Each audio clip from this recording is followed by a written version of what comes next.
नमस्कार, आप देख रहे हैं प्रभा साक्षी का बेहद ही खास कार्यक्रम न्यूज रूम। मेरा नाम अनुराग गुप्ता है। जापान के पूर्व प्रधानमंत्री शिंजो आबे पर एक चुनावी कार्यक्रम के भाषण के दौरान हमला हुआ। हमलावर ने शिंजो आबे को गोली मारी, जो उनके सीने के पास जाकर लगी।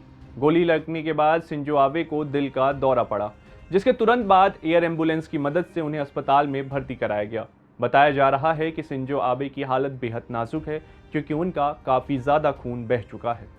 जापान के लोक प्रसारक NHK ने घटना का एक फुटेज प्रसारित किया, जिसमें 67 वर्षीय शिंजो आबे को सड़क पर गिरते हुए देखा जा सकता है और कई सुरक्षाकर्मी उनकी ओर भागते हुए देखे जा सकते हैं।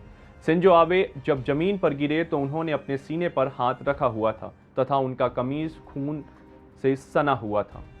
पकड़ा गया संदिग्ध। शिंजो आबे पर हमले के तुरंत बाद पुलिसकर्मियों ने एक संदिग्ध को हिरासत में ले लिया। शिंजो आबे संसद के ऊपरी सदन के लिए रविवार को होने वाली वोटिंग के मद्देनजर एक चुनावी कार्यक्रम को संबोधित करने के लिए नारा गए हुए थे। इसी बीच जब वो भाषण दे रहे थे, तभी गोली चलने की आवाज सुनाई दी।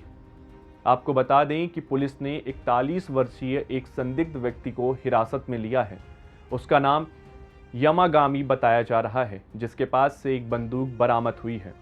बताया जा रहा है कि 2 गोलियां चलाई गई थीं। इस हमले के बाद पुलिस सतर्क हो गई और सुरक्षा व्यवस्था बढ़ा दी गई है। लंबे समय तक जापान के प्रधानमंत्री थे शिंजो आबे।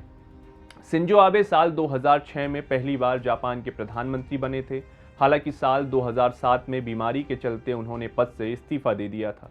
इसके बाद उन्होंने 2012 में एक बार फिर से जापान के प्रधानमंत्री के तौर पर शपथ ली थी।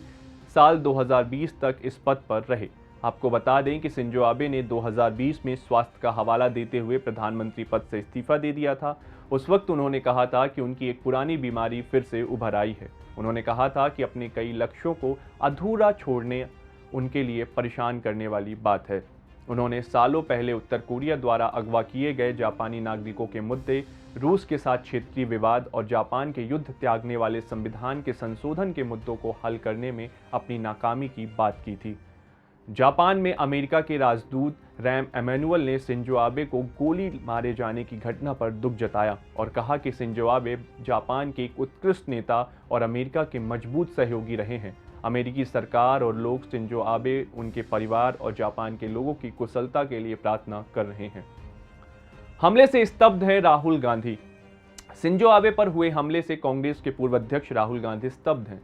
उन्होंने कहा कि जापान के पूर्व प्रधानमंत्री पर हमले की खबर सुनकर स्तब्ध हूं, जिन्होंने भारत जापान संबंधों को गहरा करने में महत्वपूर्ण भूमिका निभाई है। उनके ठीक होने की दुआ करता हूं। मेरी संवेदना उनके परिवार के साथ है। अगर आप भी लेना चाहते हैं देश दुनिया की तमाम जानकारी, तो आज ही सब्सक्राइब करें हमारे चैनल को। साथ ही नीचे दिए बेल आइकन को जरूर दबाएं, ताकि हर अपडेट आप तक पहुंच सके।